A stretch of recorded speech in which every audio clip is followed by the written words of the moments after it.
Hi friends. तो आज हम लोग स्टार्ट करने जा रहे हैं news update for practical training test August 2021। 14 अगस्त, 16 अगस्त और 17 अगस्त 3 दिन एग्ज़ाम होने वाला है प्रैक्टिकल ट्रेनिंग का। चाहे आप फर्स्ट ईयर का एग्ज़ाम दे रहे हैं, practical training test for first year और सेकेंड ईयर, ये जो है न्यूज अपडेट कंपलसरी 10 मार्क्स का आता है। ठीक है, फर्स्ट ईयर में भी और सेकेंड ईयर में भी। ये पिछले 3 मंथ का न्यूज अपडेट का क्वेश्चंस रहता है।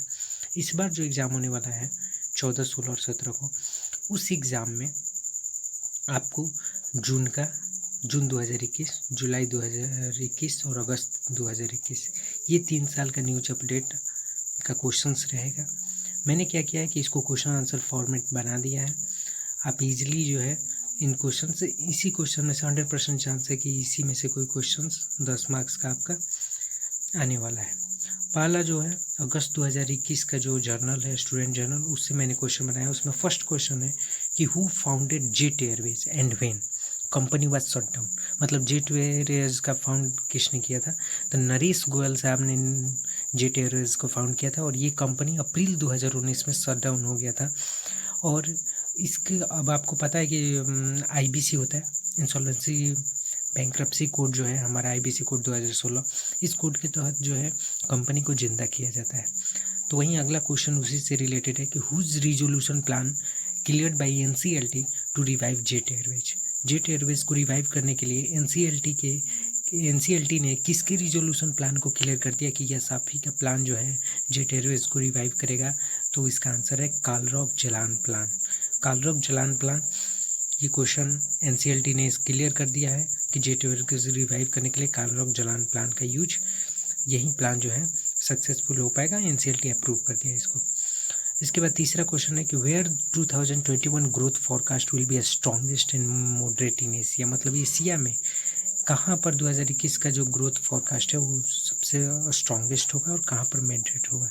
तो ईस्ट एंड साउथ एशिया में स्ट्रॉन्गेस्ट होगा और central and south east Asia में मोर मॉडरेट होगा। अगला क्वेश्चन है कि what will be the rate of interest on matured term deposit, proceeds unpaid and amount left unclaimed with bank. मतलब कि आपको पता ही है कि टर्म डिपॉजिट जब मैच्योर होता है तो उसको हम लोग विड्रॉ कर सकते हैं अपने प्रोसीड्स को। तो क्या होता है कि कभी कभी प्रोसीड्स को हम लोग विड्रॉ नहीं कर पाते हैं तो प्रोसीड्स अनपेड रहता है और अमाउंट क्लेम भी नहीं किया जाता है बैंक से कि मेरा पैसा चाहिए। तो क्या उस पर रेट ऑफ इंटरेस्ट उस अमाउंट पर भी मिलेगा? हाँ, उस अमाउंट पर भी आपको इंटरेस्ट मिलेगा। आप 1 साल बाद, 2 साल बाद जब भी आप उस पैसे को निकालिएगा तो उस पर इंटरेस्ट के साथ आपको एक्सेस अमाउंट दिया जाएगा। लेकिन इंटरेस्ट का रेट क्या होगा? तो जो इंटरेस्ट का रेट होगा वो लोअर ऑफ किस रेट का? तो interest rate of saving account या contracted rate of interest on matured deposit. जो मैच्योर्ड डिपॉजिट में जो डिपॉजिट मैच्योर होता है उस पर एक बैंक का कॉन्ट्रैक्टेड मतलब होता है सिकुड़ा हुआ, मतलब कम। तो जो रेट ऑफ इंटरेस्ट पहले मिलता था उससे जो कम रेट ऑफ इंटरेस्ट मिलेगा, या जो सेविंग अकाउंट का इंटरेस्ट रेट होता है, दोनों में से जो लोअर होगा उतना कम से कम इंटरेस्ट रेट मिलेगा ही। ठीक है, तो ये जो है अगस्त 2021 के जर्नल से क्वेश्चन था। ये जुलाई 2021 से क्या क्या क्वेश्चन बन सकता है उसको देख लेते हैं। रेपो रेट जो है जुलाई 2021 में एमपीसी मॉनेटरी पॉलिसी जुलाई वाला जो आरबीआई का आया था उसके तहत रेपो रेट 4% है, रिवर्स रेपो रेट 3.35% है। और याद रखिए ये तो क्वेश्चन पक्का है, ये आएगा real GDP growth projected in 2021-22 9.5%। तो रियल जीडीपी जो ग्रोथ 2021-22 के लिए प्रोजेक्ट किया गया है वो 9.5% किया गया। अगला क्वेश्चन है कि in which month inflation in rich countries of OECD, organisation for economic operation and development, become 12 year high. मतलब एक ऑर्गेनाइजेशन है, इस ऑर्गेनाइजेशन में 36 मेंबर हैं, 36 रिच कंट्री मेंबर हैं, मैंने रिच कंट्री माना जाता है। Organisation for economic cooperation and development के द्वारा 36 कंट्री ऐसे हैं जो रिच कंट्री हैं। इन कंट्रीज़ में इन्फ्लेशन सबसे हाईएस्ट हो गया था किस महीने में? अप्रैल में सबसे हाईएस्ट इन्फ्लेशन था। आपको पता होना चाहिए कि अप्रैल में 3.3% जो है वो पिछले अप्रैल से ज़्यादा था, जो कि अक्टूबर 2008, मतलब पिछले 12 साल का बताया जा रहा है कि अक्टूबर 2008 के बाद का सबसे हाईएस्ट इन्फ्लेशन रेट था, जो कि पिछले साल के अप्रैल से 3.3% ज़्यादा था, जो कि पिछले अक्टूबर 2008 से सबसे हाईएस्ट था। ये अप्रैल महीना में हुआ था। रिच मेंबर कंट्री कितने हैं ओईसीडी में? तो ओईसीडी में 36 मेंबर कंट्री रिच है। आपको पता है हमारा इनकम टैक्स डिपार्टमेंट नया वेबसाइट लॉन्च किया, बहुत ही मतलब अभी वेबसाइट उतना अच्छी तरह से काम नहीं कर रहा है, ठीक है, लेकिन हाँ ये वेबसाइट लॉन्च किया है ई फाइलिंग के लिए किस तारीख को, तो ये वेबसाइट लॉन्च किया गया किस डेट को, 7 जून 2021, 7 जून 2021। क्रिसिल का प्रोजेक्टेड ग्रोथ रेट क्या है इंडिया में 21-22 के लिए? देखिए पहले क्रिसिल बोला था कि 11% ग्रोथ रेट होगा इंडिया में, लेकिन अभी जो है अभी उसको कम करके 9.5% जो क्रिसिल का प्रोजेक्टेड। नेक्स्ट क्वेश्चन है कि what is the India rank for adopting 17 sustainable development goals as part of the 2013 agenda by 193 UN member states। तो यूनाइटेड नेशन के 193 मेंबर स्टेट्स जो है वो क्या किए हैं कि एक 17 सस्टेनेबल डेवलपमेंट गोल होता है, ठीक है, हर एक कंट्री के सस्टेनेबल डेवलपमेंट के लिए 17 गोल बनाया गया। उस गोल में बोला क्वेश्चन है कि इंडिया को उस गोल को 17 गोल को एडॉप्ट करने में इंडिया का रैंकिंग क्या है।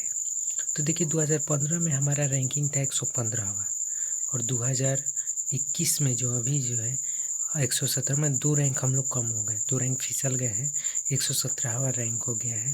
तो ये अभी का अगर क्वेश्चन आएगा तो 117th रैंक इंडिया का है, ठीक है, किसमें 17 सस्टेनेबल डेवलपमेंट गोल्स एजेंडा जो है 2013 के लिए। अगला क्वेश्चन है कि क्या इंटरनेशनल फाइनेंशियल सर्विस सेंटर जो गुजरात में है, ठीक है, मोदी जी का, तो international financial service centre Gujarat में जो ये बना है ये एक तरह से क्या है कि NSE BSE जैसा ही इसमें लिस्टिंग होता है। तो क्या जो हीज फंड्स हैं, जो फॉरेन फंड्स हैं, फॉरेन पोर्टफोलियो इन्वेस्टर हो गए, अल्टरनेटिव इन्वेस्टमेंट पर, क्या उनको पैन मैंडेटरी है? तो फॉरेन वाला को पैन मैंडेटरी नहीं, नो। FPI और AIF को अभी पैन की कोई ज़रूरत नहीं है, फॉरेन हेज फंड के लिए पैन को मैंडेटरी नहीं किया गया है इंटरनेशनल फाइनेंशियल सर्विस सेंटर में, ठीक है। उसके बाद अगला क्वेश्चन है कि किस अथॉरिटी को, which authority is being constituted to streamline regulation and reduce compliance burden of regulated entities. जितने भी रेगुलेटेड एंटिटीज हैं, सेबी है, एडाई है, आपका PF रेगुलेटरी फंड अथॉरिटी है, बहुत सारा रेगुलेटरी अथॉरिटी है, तो जो रेगुलेटेड एंटिटीज़ है उनका जो कंप्लायंस का बर्डन है बहुत होता है, उसको कम करने के लिए, उसको रिड्यूस करने के लिए और उसके रेगुलेशन को स्ट्रीमलाइन करने के लिए एक अथॉरिटी बना हुआ है, इंडिया में बनाया गया है इस बार, उसका नाम है रेगुलेटरी रिव्यू अथॉरिटी। क्या नाम है? Regulatory review authority. अगला क्वेश्चन है कि क्या सेबी नया रिस्क मैट्रिक्स यूज कर रहा है to classify debt mutual fund. देखिए बहुत टाइप्स के म्यूचुअल फंड होते हैं, एक इक्विटी फंड होता है, एक डेट फंड होता है, एक मिक्स फंड होता है, इंटरनेशनल फंड होता है, तो एक उसी में से होता है डेट फंड। डेट फंड को अलग अलग तरीक़ों के रिस्क से क्लासीफाई कर देते हैं, तो सेबी एक नया रिस्क मैट्रिक्स यूज करता है जिसमें वो दोनों यूज कर रहा है, क्रेडिट रिस्क भी और इंटरेस्ट रेट रिस्क भी, इन दोनों का यूज करके सेबी डेट म्यूचुअल फंड्स को क्लासीफाई करता है। अब आते हैं जून 2021 के स्टूडेंट जर्नल के न्यूज अपडेट से क्या क्या क्वेश्चन बन सकता है, जो प्रोबेबली यही क्वेश्चन आएगा, यही सब। तो देखिए याद रखिए, इससे क्वेश्चन बन सकता है कि ग्लोबल ग्रोथ प्रोजेक्शन 2021-22 का जो है वो 6% 2021 का है और 4.4% 2022 का है। According to the world economic situation and prospect mid 2021 report, what was the contraction of growth in 2020 and projected expansion in 2021। तो देखिए world economic situation and prospect में 2021 की रिपोर्ट के अनुसार 2020 में कॉन्ट्रैक्शन 3.6% का था और एक्सपेंशन होने वाला है 5.4% से। एक्सपेंशन कितने परसेंट से? 5.4% से। और 2020 में जो कॉन्ट्रैक्शन रहा वो 3.6% रहा।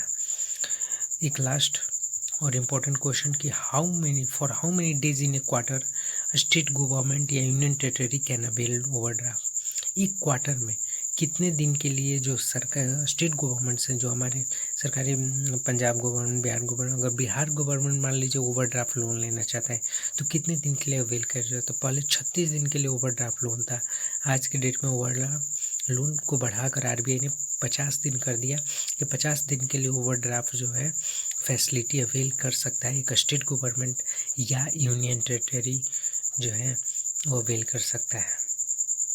Okay, thank you.